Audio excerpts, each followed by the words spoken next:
देखिए, हिंदुत्व और पहले से ही भारतीय जनता पार्टी, राष्ट्रीय स्वयंसेवक संघ, विश्व हिंदू परिषद, बजरंग दल की ही तरह ही शिवसेना भी हिंदुत्व के बारे में संकल्पबद्ध रही है। और आदरणीय साहब ठाकरे हमेशा कहते रहे कि शिवसेना के लिए जो है हिंदुत्व जो है प्राण है और मराठी उसकी श्वास है। ये आदरणीय बाला साहब ठाकरे कहा करते थे अपने जीवन काल में।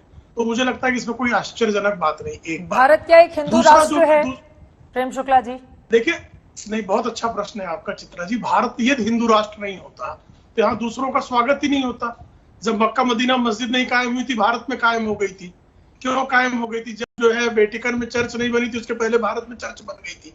और जो भारत से विभाजित हुए, पाकिस्तान बना और बांग्लादेश बना, दोनों से पंथ निरपेक्ष क्यों नहीं रहे? वहां इस्लामी राष्ट्र क्यों बन गया? पाकिस्तान इस्लामी राष्ट्र क्यों बन गया? बांग्लादेश इस्लामी राष्ट्र क्यों बन गया? भारत के संविधान में तो हिंदू राष्ट्र का जिक्र है प्रेम शुक्ला जी। यही बात मैं आनंद दुबे से भी पूछूंगी, संगीत जी से भी। नहीं, बहुत अच्छा प्रश्न है आपका। भारत के संविधान में तो महात्मा गांधी को राष्ट्रपिता भी नहीं कहा जाता। कहाँ लिखा हुआ है कि महात्मा गांधी राष्ट्रपिता है? लेकिन पूरा देश राष्ट्रपिता मानता है कि नहीं महात्मा गांधी को? तो ऐसे में जो है हिंदू राष्ट्र संविधान का मोहताज नहीं। हिंदू राष्ट्र जो है ये इसकी प्रकृति में है, और इसकी प्रकृति में सहिष्णुता है, इसकी प्रकृति में त्याग है, इसकी प्रकृति में बलिदान है। और हिंदुत्व के जो 10 लक्षण है, तो सारे 10 के 10 लक्षण जो है वो भारत के सामान्य नागरिक उसको साकार करता है। तो फिर ये सबका विकास, सबका विश्वास ये कहा जाएगा? इस सवाल का जवाब दीजिएगा अभय दुबे, लेकिन आपकी बातों पर रिएक्ट करना चाहते हैं अभय दुबे जी। वो तो कह रहे हैं कि मूल प्रकृति हिंदुस्तान के हिंदू राष्ट्र की है, और उसको संविधान में लिखा जाए या फिर नहीं लिखा जाए, क्या फर्क पड़ता है? देखिए, जो है अवधारणा और भारतीय जनता पार्टी आरएसएस की अवधारणा बिल्कुल अलग है। हिंदू जो है वो बहुलतावाद का एक गुलदस्ता है। सनातन भारत बहुलतावाद का गुलदस्ता है, और ये जड़तावाद का बबूल बोना चाहते हैं इस देश के अंदर। इसलिए ये हिंदू के विरोधी है। मैं पूछना चाहता हूँ, राहुल गांधी के कारण है। 14 अगस्त 1947 को राष्ट्रीय स्वयंसेवक संघ ने अपने मुखपत्र में क्या लिखा था कि ये संविधान हम स्वीकार नहीं करते। 25 जनवरी 1950 को क्या लिखा ऑर्गेनाइजर में आपने कि ये तीनों जो कलर हैं भारत के झंडे के, ये स्वीकार नहीं है हमको। आपने अभी ऑर्गेनाइजर में क्या लिखा सुनिए प्रेम शुक्ला जी, इसके ऊपर बोलने से आप क्या कहेंगे? आपका नहीं होगा। सुन लीजिए शुक्ला जी, चुप कराइए। ठीक है, ठीक है, एक एक करके प्रेम शुक्ला जी उनकी बात हो जाए, फिर आप बोलिएगा। ठीक है, आराम से, देखिए आराम से बोलिए। देखिए, ये राष्ट्रीय स्वयंसेवक संघ क्या है, पूरा देश पढ़ लिख कर आते नहीं है। तो जब राष्ट्रीय स्वयंसेवक जो है वो पूरा देश जानता है, तो उसी तरह की जुबान शिवसेना बोल रही है, तो शिवसेना को लेकर फिर आप लोग क्यों चिपके हुए हैं उसके साथ? अब तो देश आपसे पलट के पूछेगा ना फिर कि जब वो आरएसएस और शिवसेना एक ही सिक्के के दो पहलू हैं, उनकी मानसिकता एक जैसी है, फिर कांग्रेस पार्टी समर्थन देकर सरकार में क्यों है महाराष्ट्र में? आप जानती है आरएसएस ने टाटा को राष्ट्रद्रोही कहा, टुकड़े टाटा को तो टुकड़े टुकड़े गए, और तालिबान से बातचीत को बेकरार भारतीय जनता पार्टी। यह कौन सा हिंदू राष्ट्र हो गया? मैं तो सनातनी हिंदू हूं और भगवान राम के हिंदुत्व में विश्वास करता हूं कि वचन की पालन करो और सत्ता का भोग को त्याग दो। मैं भगवान शंकर को पालन करता हूं कि विश्व को कंठ में धारण कर लूं। मैं भगवान कृष्ण का हिंदू धर्म, ये तो चीर हरने वालों के साथ है, और भगवान शंकर हिंदू के नाम पर प्रदान इसके ये सर्व लोग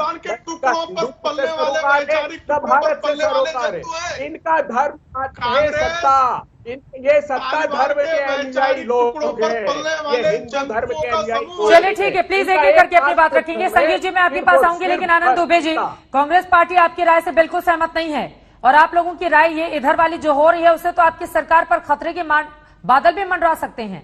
और जरा ये बताइए, जावेद अख्तर साहब की ओर से यह भी कहा गया है कि आरएसएस को समर्थन देने वाली मानसिकता के जो लोग हैं वो अपना इलाज करवाएं, फिर तो वो आपके बारे में भी कह रहे हैं इस तरह की बातें। आनंद दुबे जी, देखिए, पहले आपके माध्यम से स्पष्ट कर दूं कि महाराष्ट्र की सरकार को कोई खतरा नहीं है। हम तीनों दल आपस में बहुत ही अच्छा समन्वय बना के काम कर रहे हैं। ये राज्य की बात है। अब यह बात आप कर रही हैं देश की। देखिए कि हमारा जो देश है वो कितना सहनशील रहा है।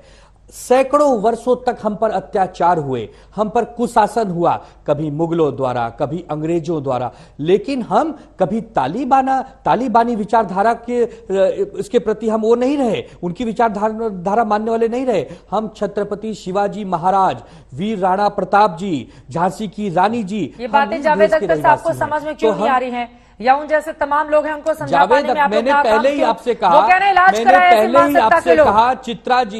चित्रा जी मैंने सबसे पहले आपसे कहा कि हम जावेद अख्तर जी का बहुत ही सम्मान करते थे, हम उनको ये कहते थे कि बहुत ही अच्छे कवि हैं, बहुत अच्छी अच्छी बातें करते हैं, उन्होंने वंदे मातरम भी गाया। लेकिन हैरानी इस बात की है कि वो किस परिप्रेक्ष्य में इतना बड़ा बयान दे गए, उसका मुझे खंडन है, उसका हमें विरोध है। आप जावेद अख्तर जी को भी अगर आज इस पैनल में बुलाई होती, बीजेपी के नेता हैं, स्पष्ट वो कह रहे हैं कि कार्रवाई क्यों नहीं कर रहे हैं आप लोग? 24 घंटे पहले उनके खिलाफ मामला दर्ज करवाए हैं।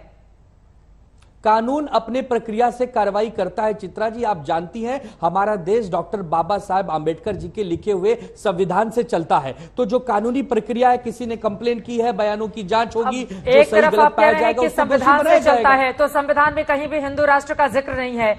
दूसरी तरफ कह रहे हैं आपकी भारत एक हिंदू राष्ट्र है। पहले खुद डिसाइड कर लीजिए कि बोलना क्या है आपको। होना आपको कोई आपत्तिजनक लग रहा है मुझे क्या आपत्ति होगी? मैं आपसे सवाल पूछता हूं, तो फिर आप बार मैं तो माध्यम हूं आपकी बात वहां तक पहुंचाने का, उनकी बात आप तक पहुंचाने का। हमें गौरव है हिंदू राष्ट्र होने पर। कहाँ लिखा हुआ है? कहाँ लिखा है? का मतलब है कि सबको साथ लेकर चलना।